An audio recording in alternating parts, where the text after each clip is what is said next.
gobi paneer fried rice, I have taken 3/4 cup of corn flour here and half a cup of maida or all-purpose flour and 1 tablespoon of Kashmiri red chili powder,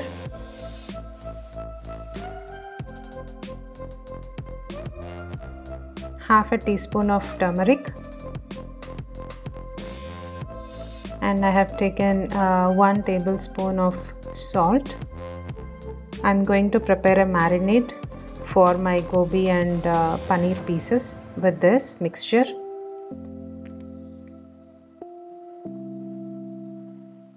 I'm also going to add 2 tablespoons of curd before I mix it with water and make it as a thick slurry for my marinade.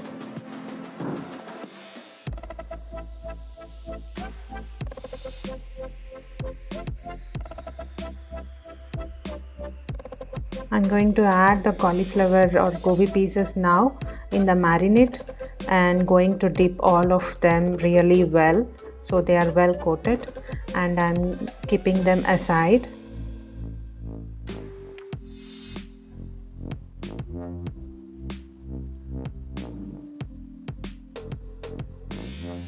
In the rest of the marinade, I'll add my paneer pieces now, and I'll make sure that they are really coated well with the marinade.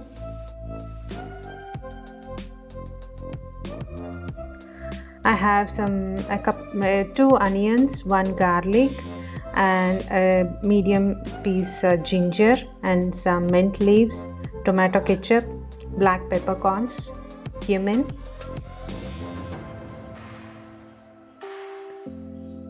I'm just going to crush the pepper a little to make it a coarse powder. Switch on the pan now, and I'm going to add oil for the deep fry for my gobi and paneer pieces.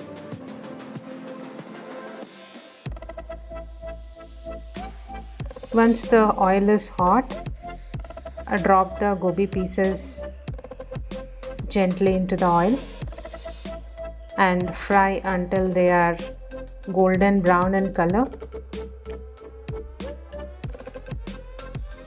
Since I have added red chili powder in the marinade, that is going to give me a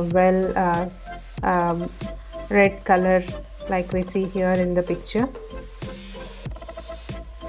To the same oil, add the marinated paneer pieces.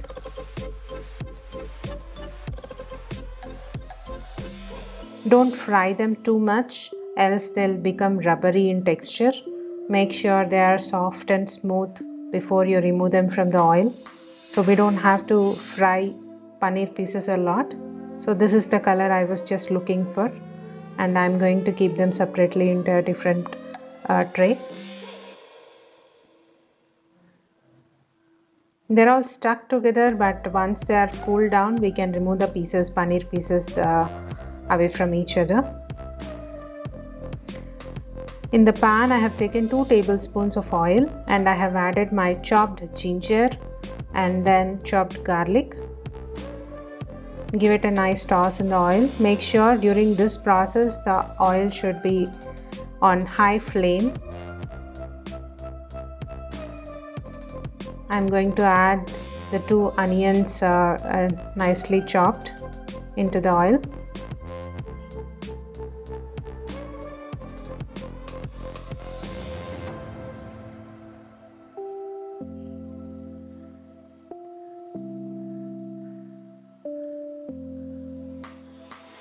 Next goes the green chili slits and mint leaves.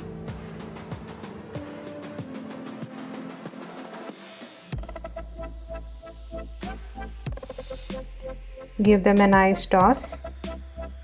Guys, I have missed cumin seeds in the starting, so I'm adding them now. Please make sure you add them before you add ginger and garlic into the oil.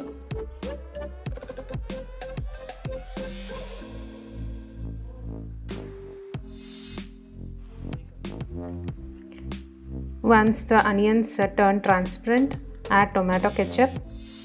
You can adjust this according to how much sweet you expect your fried rice. I just added a little bit because I don't want my fried rice to be very sweet, and I'm adding quarter cup of water here so that all the ingredients get mixed and cooked well.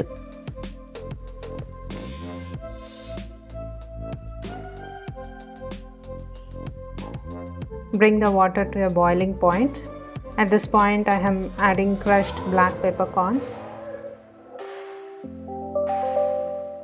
This is also as a substitute of soy sauce that I am adding, but if you are expecting an authentic fried rice flavor, you can add soy sauce at this point, and also add the salt accordingly and adjust the taste.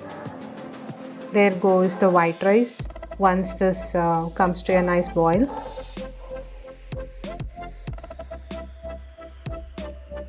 Toss it well on high flame. Make sure the rice is not getting burnt. Add the fried gobi and paneer pieces now and give it a gentle toss. The gobi paneer fried rice is ready and it looks very tasty. Thank you all.